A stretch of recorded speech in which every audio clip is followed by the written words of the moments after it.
नमस्कार विद्यार्थियों, सक्सेस मंत्र अकेडमी पर आपका हार्दिक स्वागत है। जैसा कि आप जानते हैं, मैंने यहाँ इकोनॉमी की क्लास शुरू की, अर्थव्यवस्था की।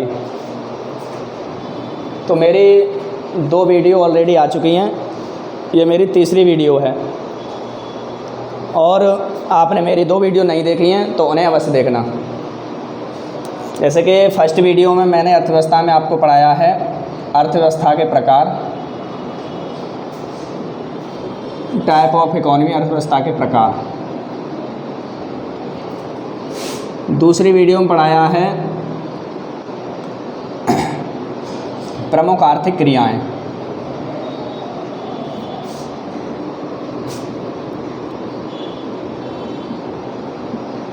और ये दोनों क्लासेस तुम्हारे लिए बहुत ही हेल्पफुल होने वाली हैं, ठीक है ना। आज मैं तुम्हें तीसरी वीडियो में बहुत ही महत्वपूर्ण चीज़ बताने वाला हूँ, जिसमें अक्सर विद्यार्थी एग्ज़ाम में बैठने के बाद गलती करके आता है, ठीक है ना। वो मेरा टॉपिक रहने वाला है। जैसे तीसरा टॉपिक रहेगा जीडीपी को लेकर। जीडीपी, ग्रॉस डोमेस्टिक प्रोडक्ट, या इसका हिंदी में कहें तो सकल घरेलू उत्पाद। तो क्या होता है ये सकल घरेलू उत्पाद, बताने की कोशिश करें, ठीक है ना। बहुत ही सिंपल साधारण लैंग्वेज में समझें तो सकल घरेलू उत्पाद या सकल घरेलू आय, इसे हम आय भी कहते हैं। इसकी सबसे सिंपल परिभाषा ये है कि जो देश, जैसे कि देश हमारा इंडिया, भारत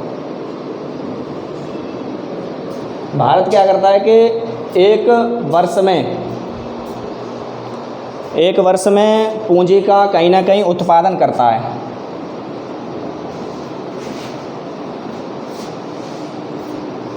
या यूँ माने तो किसी राष्ट्र के द्वारा एक वर्ष में उत्पादित की गई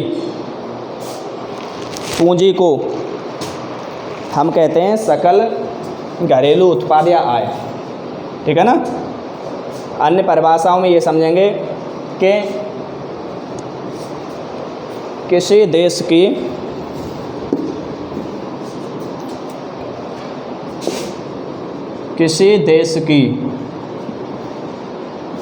घरेलू सीमा के भीतर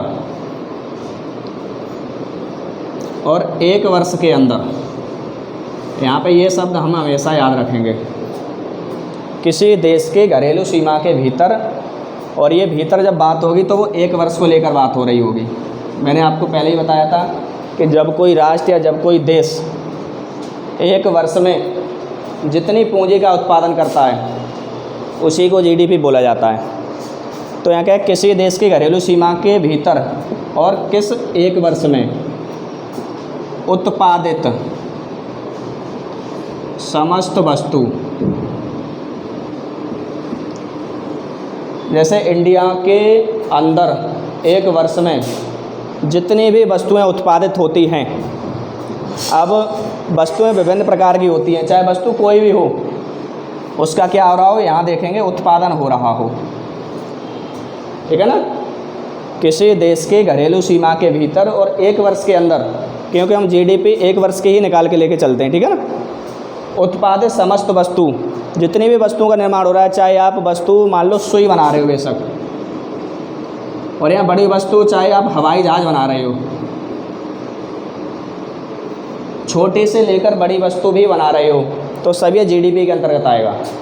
मतलब जितनी भी वस्तुएं उत्पादित होंगी भारत में, मैन्युफैक्चरिंग होंगी, चाहे वो वस्तु किसी भी प्रकार की हो, कोई भी वस्तु हो, वस्तु के नाम से हम क्लियर नहीं करेंगे कि कौन सी वस्तु है, वस्तु का केवल मैन्युफैक्चरिंग हो रहा हो, वो सभी किसके अंतर्गत आएगी, जीडीपी के अंतर्गत आएगी, ठीक है ना। यहाँ एक शब्द और जोड़ देता हूँ, एवं सेवाओं।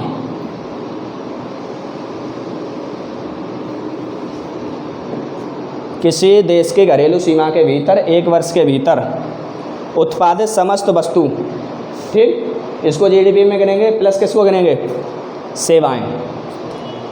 जैसे बताया था कि मैंने, सेवा तृतीय क्षेत्र का उदाहरण है। अब सेवा में, सर्विस में अध्यापक, वकील, परिवहन, ये सारे साधन मैंने बताए थे। तो इसके द्वारा, सेवाओं के द्वारा भारत सरकार को जो, या राष्ट्र को जो इनकम, आमदनी प्राप्त होती है, उसी को हम क्या कहते हैं, जीडीपी कहते हैं। ठीक है ना।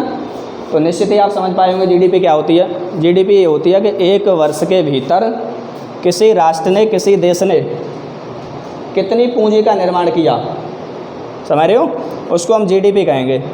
जैसे किसी देश की घरेलू सीमा के भीतर, और एक वर्ष अवश्य याद रखेंगे, डेफिनेशन इसी रूप में आएगी कि किसी देश की घरेलू सीमा के भीतर, यहाँ वर्ष चेंज कर देगा, एक की जगह 2 दे देगा, 3, 4, 5 नहीं, जीडीपी का हर वर्ष आकलन होता है। ठीक है ना।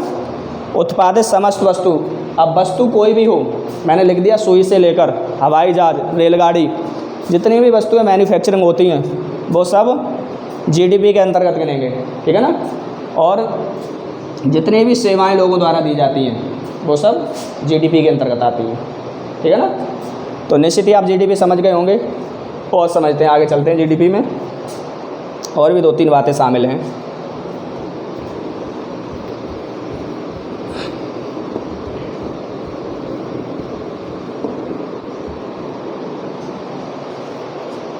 जितना भी हम विदेशों को निर्यात करते हैं सामान, मतलब एक्सपोर्ट करते हैं, जितना भी विदेशों को सामान निर्यात किया जाता है, एक्सपोर्ट किया जाता है, तो एक्सपोर्ट तो तब होगा जब सामान बनेगा। अरे भारत किसी भी चीज़ का निर्यात कब करेगा, जब उसे पहले मैन्युफैक्चरिंग करेगा, जब उसे बना लेगा। ठीक है ना। तो निर्यात करेगा तो निश्चित ही उस देश से कोई ना कोई मुनाफा ले रहा होगा, पैसे कमाएगा, है ना। तो उसको हम भारत की जीडीपी में भी शामिल करेंगे। ठीक है ना। लेकिन भारत जो आयात करता है उसे हम जीडीपी में शामिल नहीं करते। जैसे हमने चीन, अमेरिका, जापान, जर्मनी से कोई भी सामान खरीदा, आयात किया, तो क्या हम उस वस्तु को भारत की जीडीपी में शामिल करेंगे? क्या उससे हमारे राष्ट्र को कोई इनकम, आमदनी या पूंजी का निर्माण हुआ? नहीं हुआ। तो ये ध्यान रखने योग्य बात है कि एक्सपोर्ट और ये इंपोर्ट, जो वस्तु भारत में आ रही है आयात, जो जा रही है वो निर्यात। ठीक है ना। बहुत सिंपल, ऐसे याद करना, जिन वस्तुओं को भारत से विदेशों में भेजा जाता है उसे निर्यात कहते हैं, और जो वस्तु विदेश से भारत में आती हैं उसे हम क्या कहते हैं? आयात कहते हैं। ठीक है ना। आगे ये समझते हैं, सबसे महत्वपूर्ण पॉइंट है कि आपने देखा होगा कि नागरिकता, तो कोई व्यक्ति मान लो अमेरिका की रखता है, लेकिन नौकरी या सर्विस कहाँ कर रहा है? भारत में कर रहा है।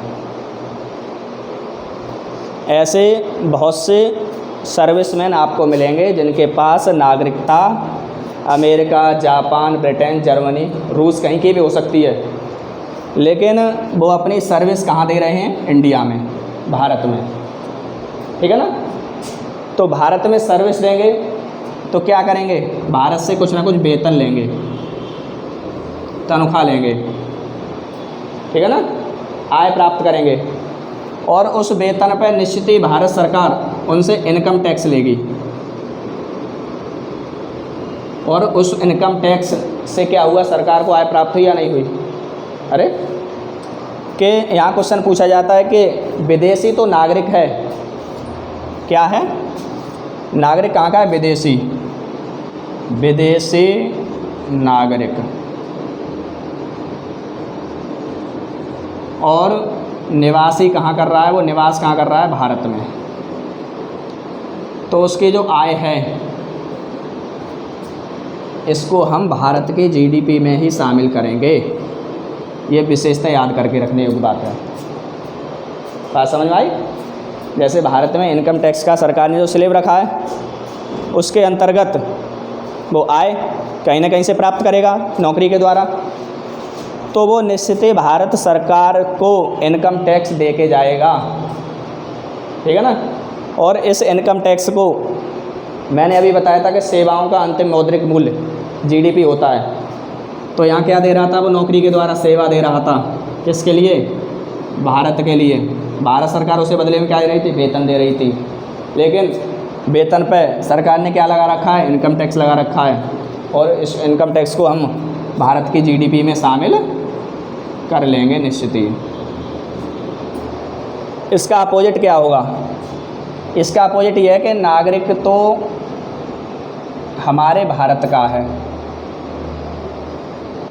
लेकिन नौकरी या कहीं पर जो सेवा सर्विस कर रहा है, मान लो अमेरिका में या रूस में,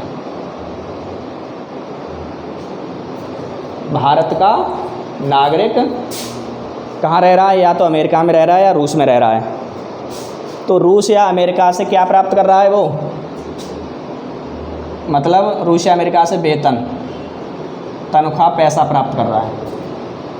तो उसके वेतन पर जो अमेरिका या रूस का इनकम टैक्स का जो स्लैब होगा, उसके आधार पर वो अपना टैक्स अमेरिका या रूस में ही कटा के आ जाएगा।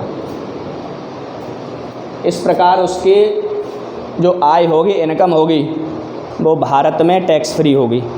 सीधी सी बात है कि नहीं है। तो इसको हम अमेरिका या रूस की जीडीपी में ही शामिल करेंगे, ठीक है।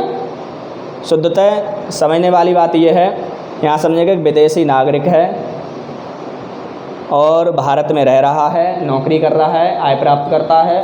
आय प्राप्त करने के बाद जो भारत सरकार के टैक्स की स्लैब है, इनकम टैक्स की स्लैब, उसके अनुसार जो टैक्स दे के जाएगा उसे इंडिया अपनी इकोनॉमी में शामिल करेगी अथवा नहीं करेगी, बिल्कुल करेगी। भारत का नागरिक विदेश में रह रहा है, नौकरी कर रहा है, कमा रहा है, ठीक है ना। अमेरिका या रूस का जो भी इनकम टैक्स का स्लैब होगा वहीं पे जमा करके आएगा, नहीं आएगा, वहाँ की सरकार तभी तो नौकरी करने देगी, तभी तो व्यापार करने देगी। अब ये नौकरी से नहीं, व्यापार से भी होता है। जैसे कि हमारे इंडिया में विदेशी कंपनियां कितनी काम करती हैं, बहुत ज़्यादा मात्रा में काम करती हैं। अब काम करती हैं तो क्या वो भारत सरकार को टैक्स दे के नहीं जाती, बिल्कुल दे के जाती हैं। तो वो टैक्स कहाँ, किस देश की जीडीपी में शामिल होता है, अपने इंडिया की जीडीपी में शामिल होता है। इसका उल्टी बात यह है कि जब हमारे देश की कंपनियां विदेशों में काम कर रही हैं, तो इससे फ़ायदा किसे हो रहा है, इंडिया को या विदेश को, विदेश को। फ़ायदा किसे हो रहा है, विदेश को, क्योंकि विदेश में वो नौकरी करेंगे, अपना इनकम टैक्स बढ़ाएंगे या अपना व्यापार बढ़ाएंगे, तो जो भी टैक्स होगा वो विदेश की जीडीपी में शामिल होगा, ठीक है ना। तो इसका शुद्ध जो निचोड़ निकल के आता है जीडीपी का, उसे समझिए।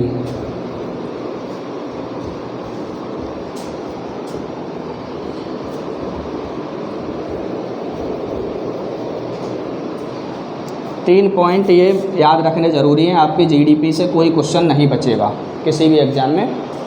जैसे आपको डेफिनेशन यही मिलेगी, किसी देश की घरेलू, इस शब्द को याद रखेंगे, सीमा के भीतर, और इस शब्द को तो सबसे ज़्यादा याद रखेंगे, एक वर्ष के अंदर उत्पादित समस्त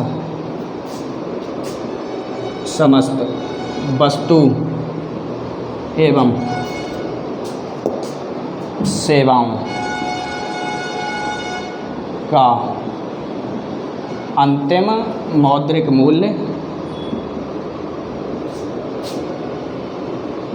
जीडीपी कहलाता है। ये है बहुत ही सिंपल परिभाषा। पॉइंट 2 और नोट करने हैं। विदेशी नागरिक तथा भारतीय निवासी की आय